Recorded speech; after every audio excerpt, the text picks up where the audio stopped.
listening to Pastor Keitha preach on one of the many miracles that Jesus had performed. I don't remember which one. What I do remember is I sort of had this big drop-in question come to my mind, and that question was, do I expect miracles? And there was something about it, I immediately stopped listening to the sermon, so sorry about that, Keitha. I pulled out my phone and I started journaling and just jotting down my thoughts around this question. And what I very quickly came to is that while I believe in miracles, I didn't have as much confidence that I expected them to happen to me or to happen today in real life. That maybe I didn't really expect God to perform miracles in the messiness of my relationships, my career, my finances, and those kinds of things. And that maybe miracles were just part of other people's stories, or things that happened long ago in the Bible and not something that we experience in the present or in the future.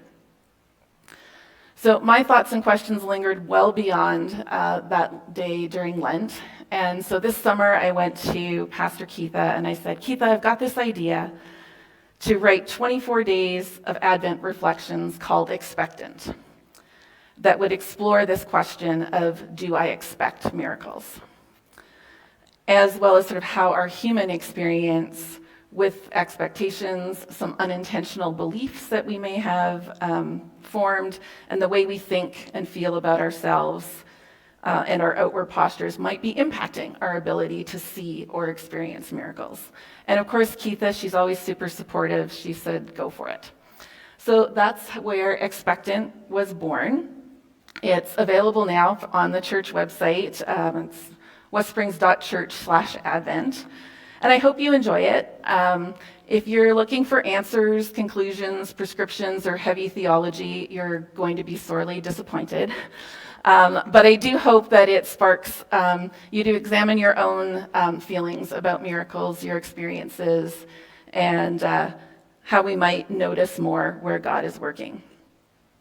So this concept of expecting or waiting for miracles is going to be a bit of a theme throughout Advent this year. And this morning we're going to kick it off with some discussion and testimony about miracles. So I want to invite our distinguished panelists up to the front to join me. And we're going to start out this morning in the spirit of miracles and getting to know one another better. I've asked each of them to just introduce themselves briefly by telling us, Pastor Keitha, we talked about Exodus a few weeks ago and manna falling out of the sky. So their first sort of introductory question is, if food were miraculously to fall from the sky, what would they want it to be? And the second one is, if they could witness one of the miracles from the Bible, what would they want it to be and why? So you guys will have to pass these mics along, but we'll start with introductions and then we'll get into it. Good morning. My name's Will. I've been coming to this church for about 21 years, but I've actually never had a chance to speak in front of the church, which is kind of neat, so I'm excited this morning. You said to pass it down, right? You got to tell us what food you would want to fall out of the sky and what your favorite miracle in the Bible is. Well, I forgot about the food part, but I'm just going to... My favorite food's steak, so if I could have a bunch of rare steaks fall out of the sky, it would be a good day. Awesome. And then the miracle? Your favorite miracle in the Bible? I think Jesus dying on the cross is one of the biggest miracles, and I think that would have been an interesting day to witness. As good of a story as it was, back then it would have been a somber day, I believe. But that's what I would say. Awesome. We'll pass that down. My name is Taiwo.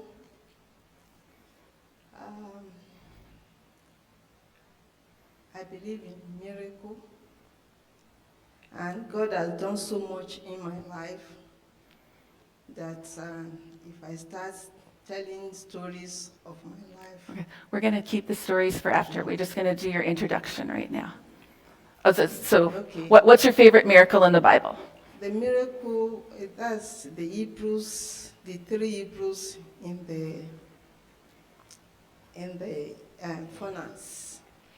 when they were thrown into furnace, and the, the king, Nebuchadnezzar, said, I saw another one that it looks like the Son of God, making them to be four. And God turned the furnace to air-conditioned place. And nothing happened to them, but those who threw them there, they were killed. They were burnt, but they were not burnt. So that's great power of God that no one can really explain it. Thank you. My name is Julius. My greatest miracle is the miracle of the Israelites. Pharaoh and the team coming, the army, and then they faced the Red Sea. At that point in time, anybody will be hopeless. But that God opened wide the Red Sea and the children of God went is a great miracle. And my own experience that I will share with you today is similar to that. What's my name? I'm Helen. Good morning. Food. When I was a little kid, I remember reading the story about the manna that was coming down, and I thought, wouldn't that be just amazing if every day you have this? And I was trying to imagine what that food would taste like as white flakes, not unlike the communion wafers. And I thought that would be kind of a little bit sweet and tasty, but for my food, I would think it would be a smoothie, because as I age, I always think about all the nutrients I need to have in my diet, and so I put in all the good stuff and have smoothies come down. And maybe a bit of steak just to humor Herb. The miracle for me was the story of the 5 loaves and fishes. And I immediately thought of Marcy, because I imagined if Marcy could just go to one person and say, we're having a potluck on December 15th, and Deborah, could you just cook up a dinner for yourself? And she'd bring it, and then it would just do what the 5 loaves and fishes did. So that's my miracle. And my name is Lincoln. Steak from the sky sounds violent to me. But I really like orange juice, and if it could rain orange juice, that would be pretty awesome. And for miracle, I feel like Pentecost for me, just because I've heard so many different interpretations. I'd love to be there and watch people, speak in these tongues that other people were able to understand. That's one that I'd like to have been at, for sure. Awesome. Well, thank you for introducing yourselves. So we're going to start out this morning with Lincoln, and I've just asked him to share some thoughts and perspectives that he has around sort of the question of what contributes to our cultural and societal skepticism about miracles. So over to you. Yeah, it's a big question that I don't feel at all prepared to talk on, but here we go. And I just wanted to share a really quick story to start, and then I'm going to share, a little bit of background of just some ways people have thought theologically about miracles. And to start, I wanted to just share that when I was born with an ear deformity called microtia. And so my right ear, since the day I was born, looked odd, or it looked different. It wasn't formed normally. And I have kind of grade 2, which means it does affect my hearing. I've had to adapt, but I've been able to adapt really well. But I have memories as a kid and as a teenager of being at different youth conferences and in different settings where people felt inclined to pray for me, that my body would be healed, that my hearing would be healed, and it never has happened.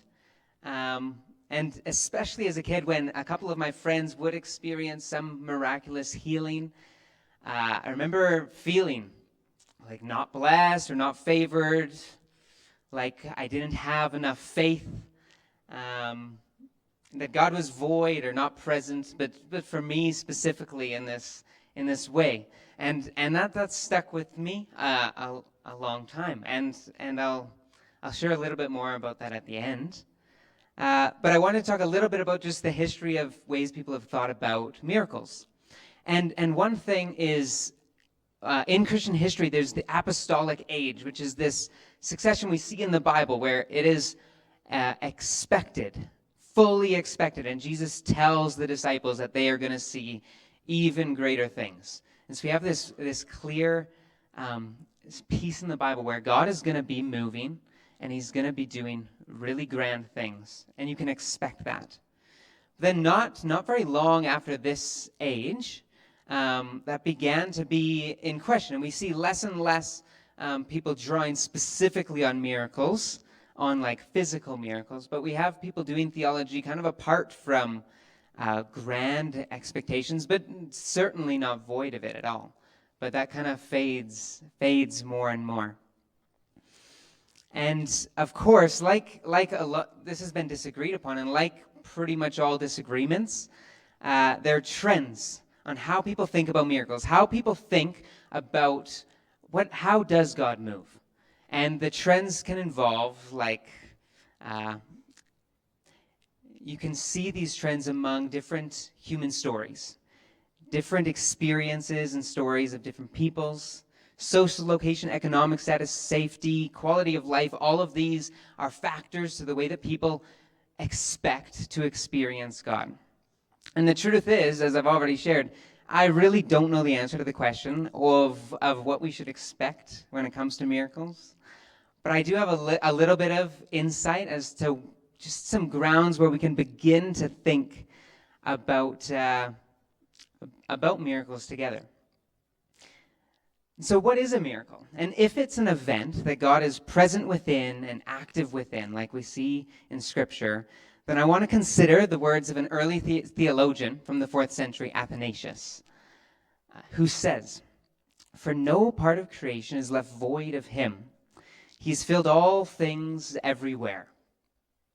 And so for Athanasius, what we learn in Jesus, who is God incarnate, is that God is present in every corner, that what it means to be God is to be with us in all things.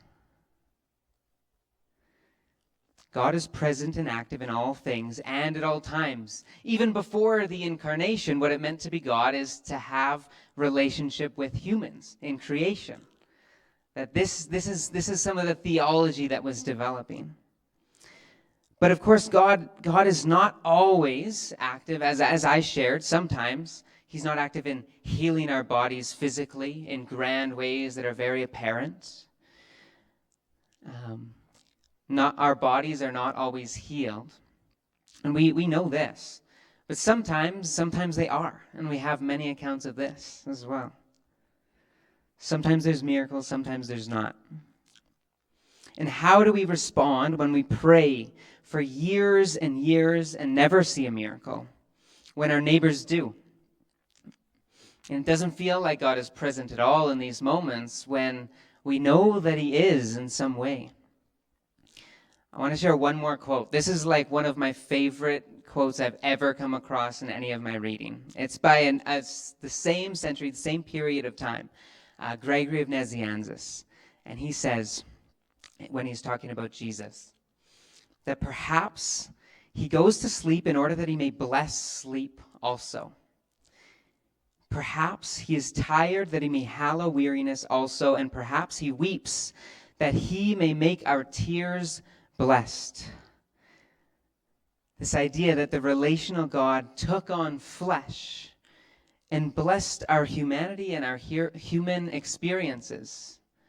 All of them. The miraculous healings and the tears also. That he's with us in hunger, weariness, grief, and celebration. We are not only blessed when we are healed, but we know that the God that we know, the relational God, is present and active in our lives. But sometimes miracles don't appear the way that we anticipate. And sometimes they don't feel like miracles at all.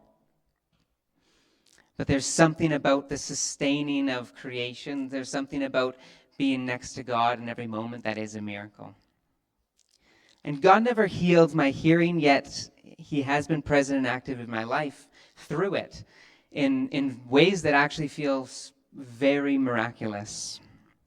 And I don't know, to answer the question, I don't know if we can or should expect miracles. I don't know exactly what that looks like, but I know that we can expect God to be with us and caring for us because he is the God incarnate. He's with us in all things, and he has blessed our tears, our tiredness, our ailments. And sometimes he shows that through miraculous healing as well. That he shows how near he is to us, but that when we are not healed, that does not mean he's not right beside us and near us. And I also like the fact that we're humans in this dynamic. Like I shared earlier, that it's interesting that the way that people think about these things, actually, location really, really matters. And our human experience really matters, because I think that actually lays a really good groundwork for what we're doing today. Because in order to see clearer what God might be doing, I'm really excited to hear a variety of stories about how we see God working in different people's lives. And so I'm really excited today. And yeah, let me know who I should pass the mic to. All right, well, we're going to start off with Will. So thank you for that, Lincoln. Here, you can hang on to that one. I'll keep one down here. My coffee down. Sure. So to echo what Lincoln said, I think one of the ways that we can start to see God moving more in our own lives, or maybe increase our expectation or feeling that God can do miracles in our own lives, is to hear the stories and testimonies of others.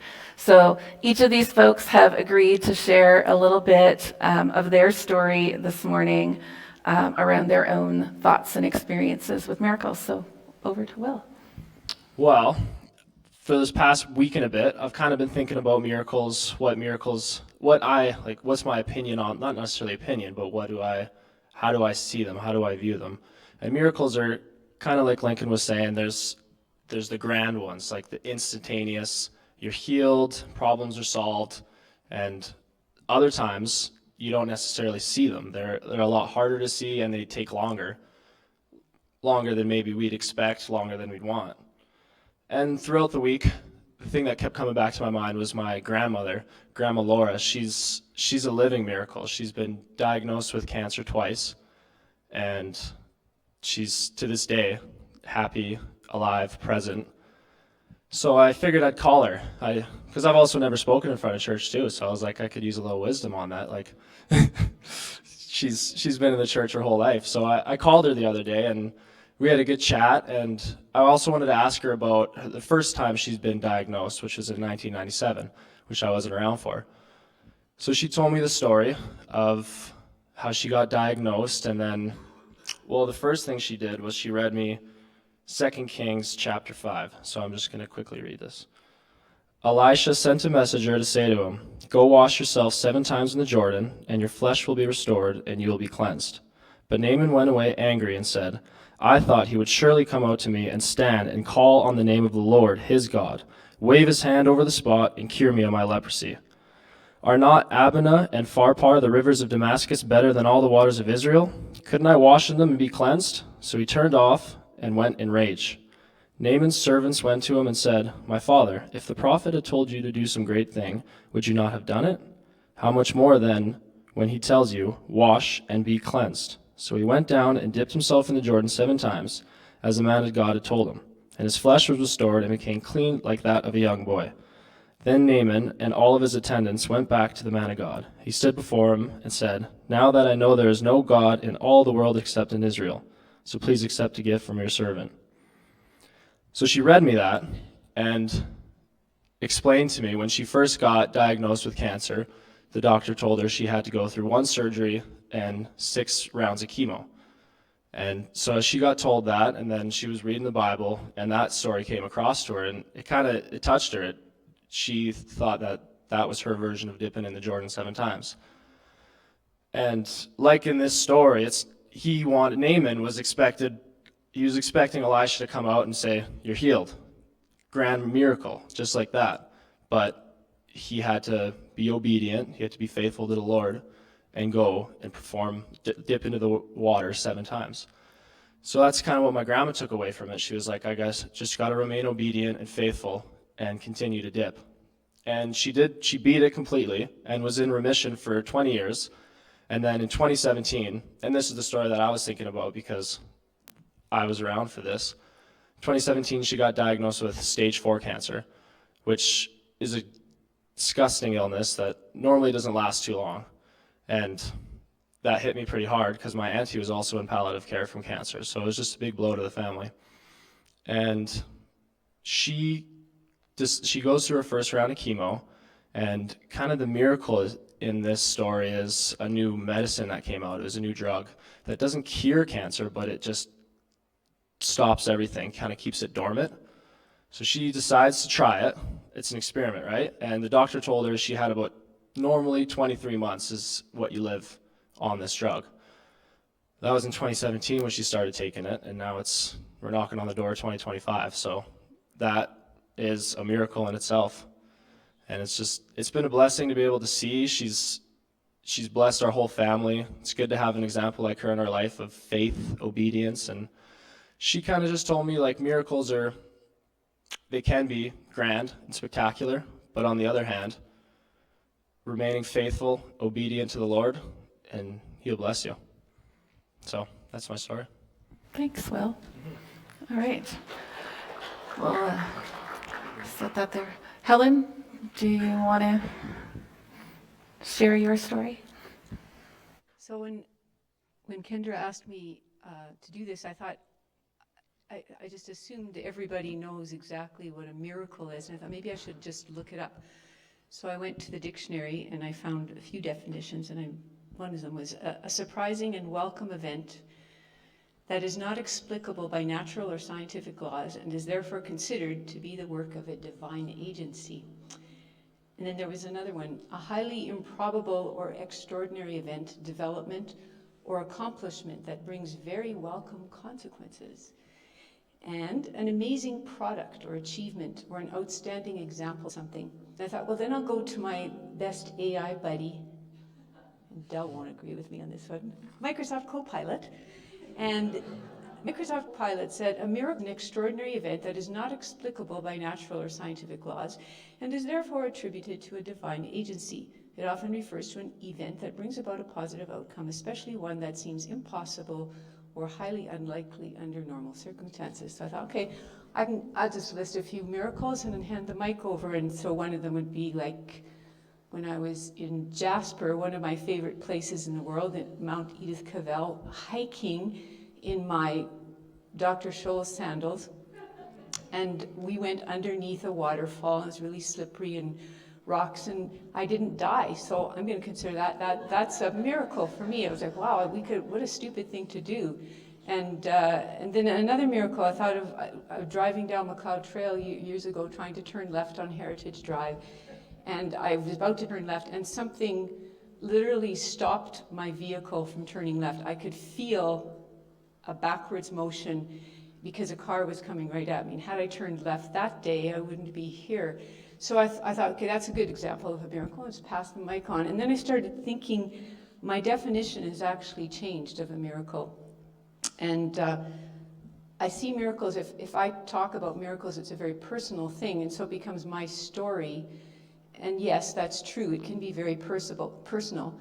But I told this to, I belong to a group of wonderful women in our Zoe group, Merlette, love you.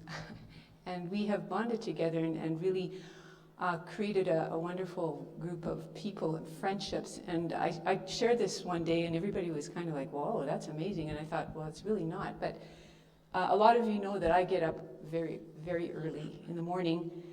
And just this past year, what I started to do is literally face people that come to mind, and I face them, and I pray for a miracle on their lives that day. And it might be 5 people, or usually it's my whole family, and then somebody else. Merlette, your sister, every morning, I just pray for a miracle on her life. It just comes to me, and other people.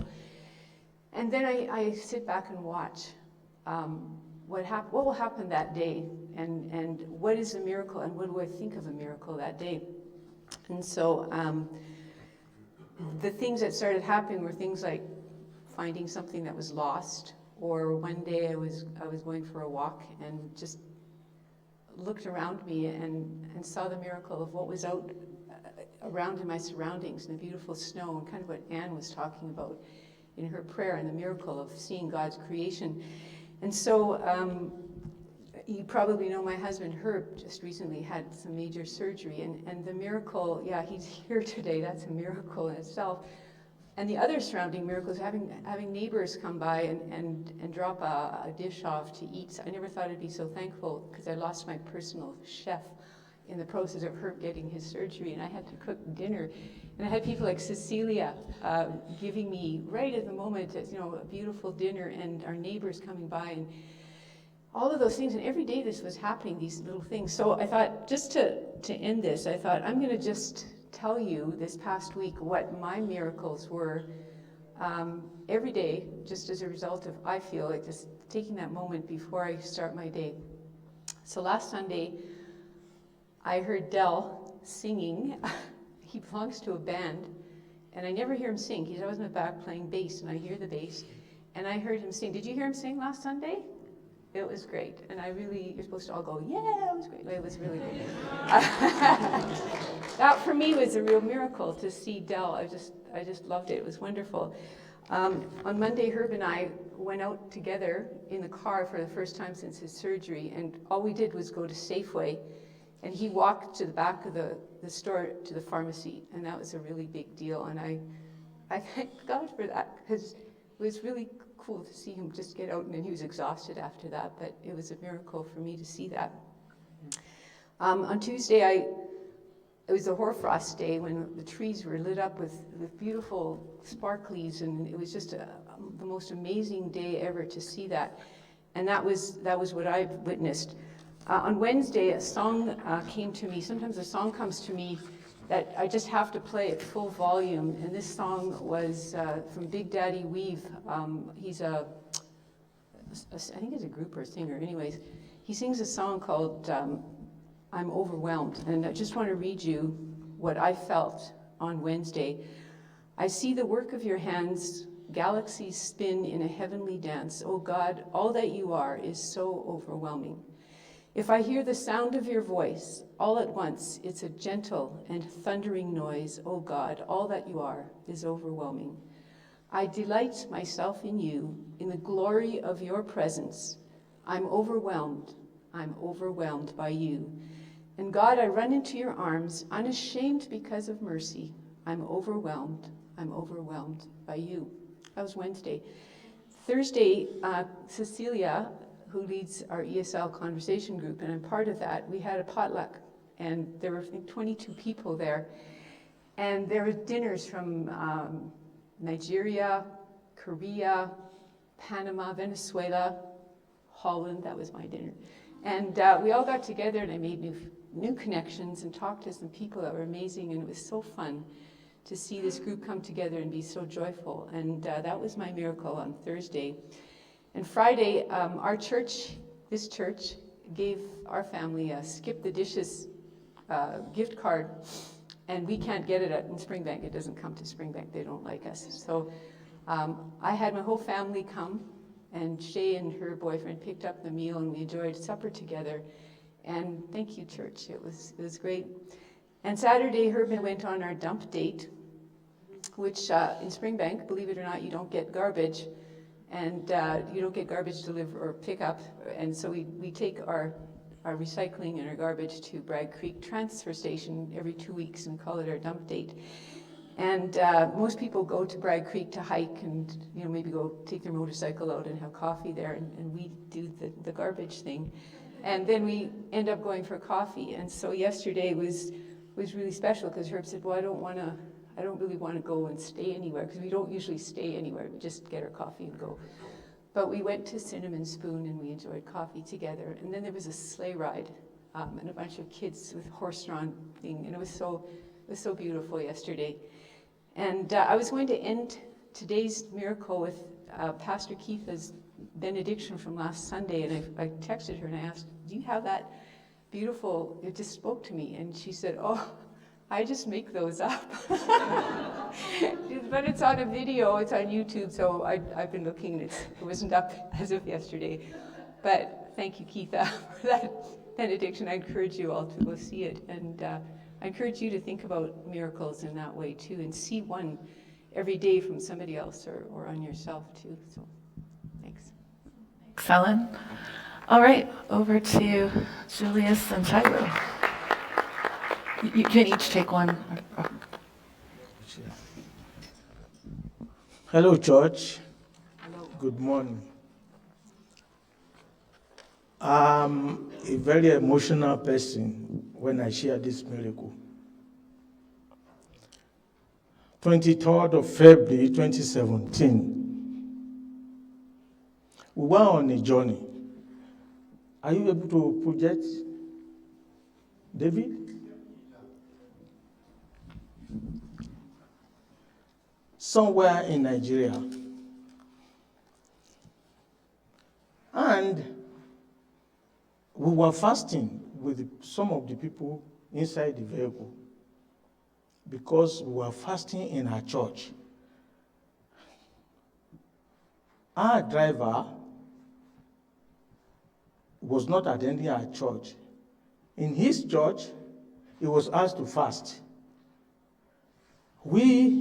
So inside the vehicle were 4. Myself, my wife, my brother, my mother has 3 children. 2 boys, 1 girl. The other boy is a pastor. So 4 of us, the driver, my brother in front, my wife beside me at the back.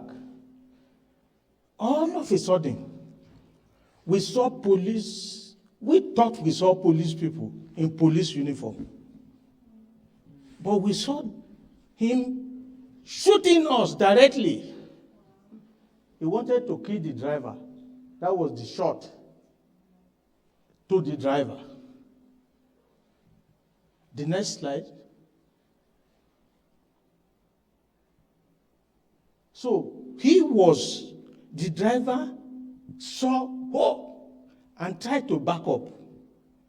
In backing up, saw 2 gunmen already at the back. At that particular point in time, the 2 gunmen were taking care of the other vehicle beside us. They had shot those ones also. Later, I got to know that they were kidnappers. They wanted to kidnap us for ransom and kill us if possible. And by the time he backed up, he discovered that gunmen were at the back. So he tried to move forward. The gunman was already in front. So that's why I said the Israelites' miracle. In front, 1 gunman. At the back, 2 or 3. And we were covered with smoke because they fired me. I was sitting there at the back. The next slide, please. And demobilized the engine with that, straight to the hood of the vehicle.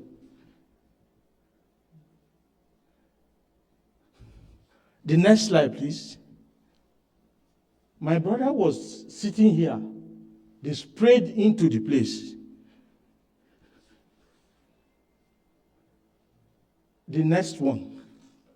That's all that I got. Okay, thank you. At that point in time,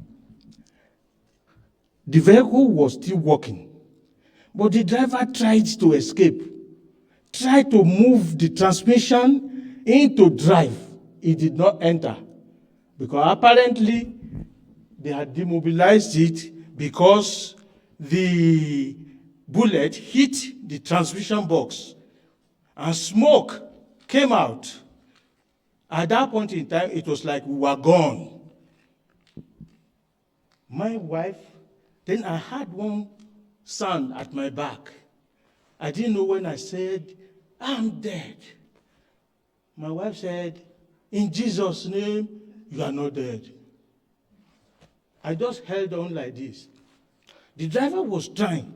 Can this still move? Can see this? And when the man saw that we were covered in smoke, he started coming for us, walking. Just as he was about to reach us, miraculously, the transmission went into drive. And the thing just propelled outwards. So the driver tried to swerve the vehicle to hit the man. In annoyance, the man dodged and started spraying it. AK-47. And we were able to move from the spot.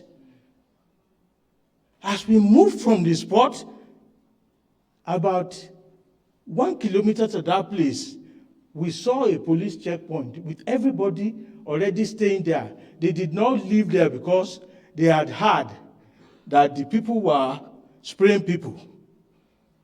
And at that very point, our drivers tried to stop because there were crowd. Unfortunately, our driver could not stop because the brake had been caught in the fire.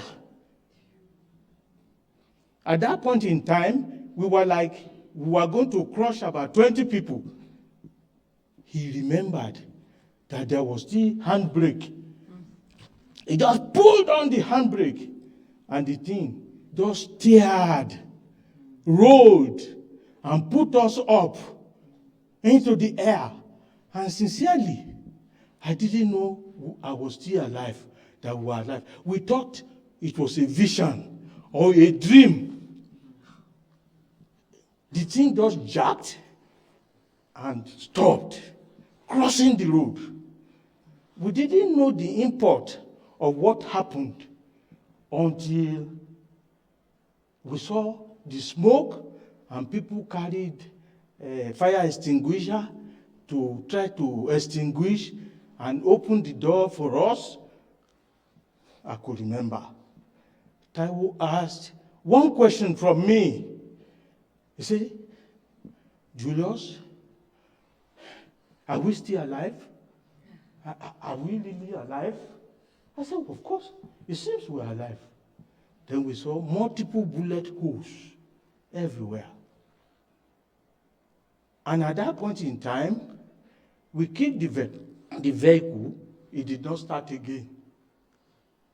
How it moved us from that place to the place where we got to is miraculous. If you don't call that miracle, I don't know what a miracle is.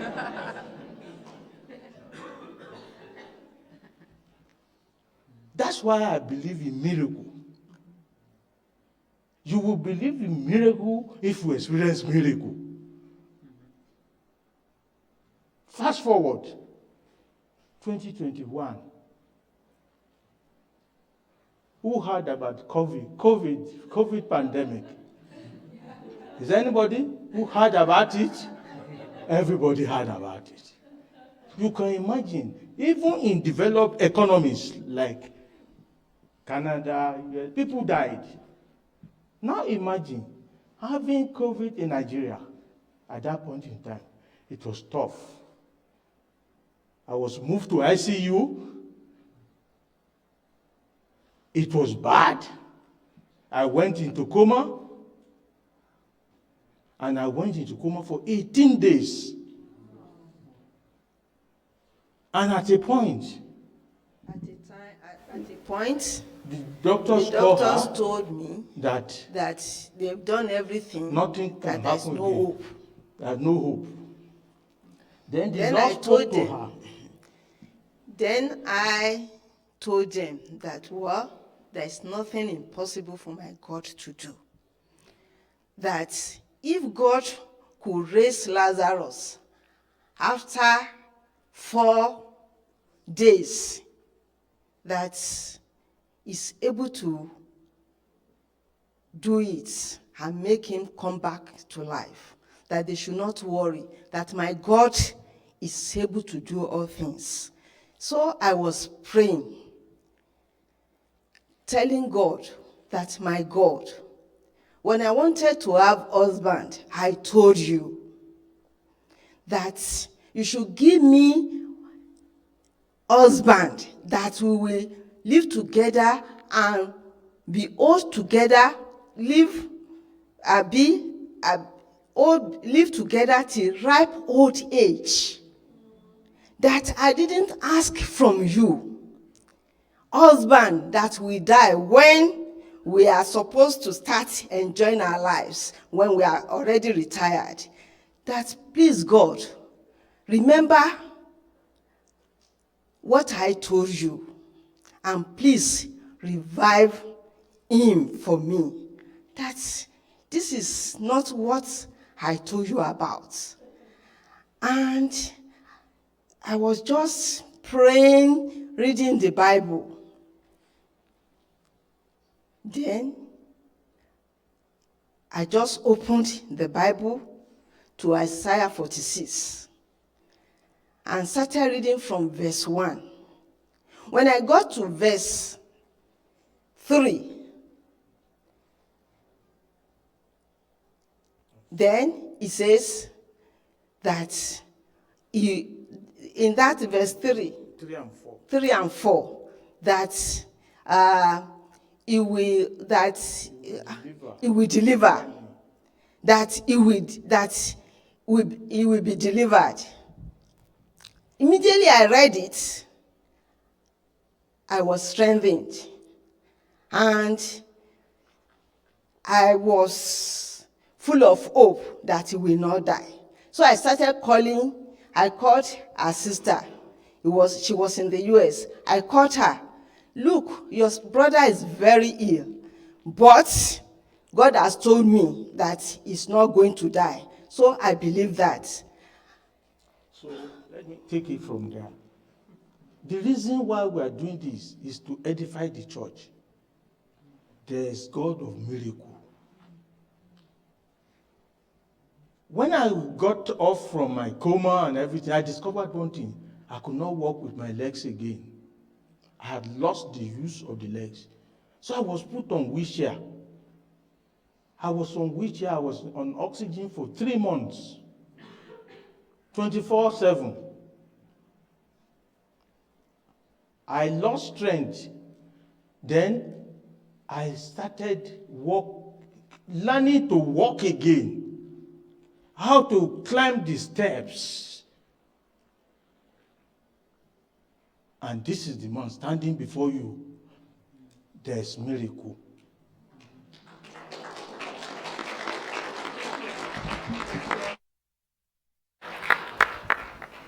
Wow, those were some powerful stories. Thank you so much for helping us kick off Advent and our discussion about miracles. I know it's not always easy to be up here and to be vulnerable and to share a personal testimony, but it is so powerful, and I'm sure that you have all inspired everyone here today. So I want to send you off, and thank you for your participation today, and I'm going to send you off with a little miracle. I don't perform miracles, but there are...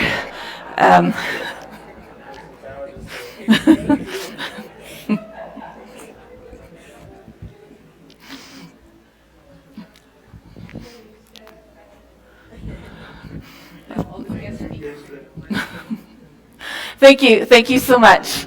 If you guys are welcome to stay here I'm going to invite the worship team off, and I'm just going to close us this section of our service this morning off with a prayer, and this prayer is actually from day 21 of Expectant.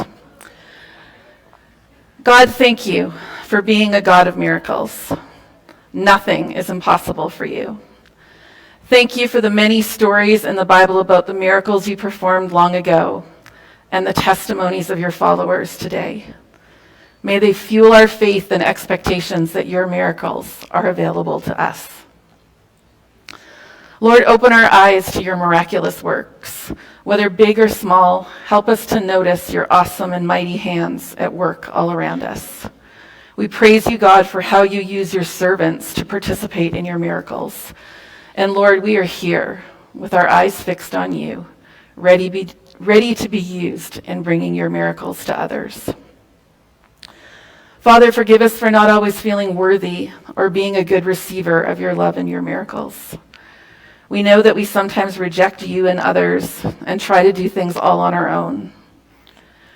We know that we allow our earthly experiences, failures, doubts, and questions to distance us from you. Father, help us to release our insistence and resistance so that we can fully receive and experience you and your miracles each day. Jesus, we want to walk faithfully and expectantly with you. Amen.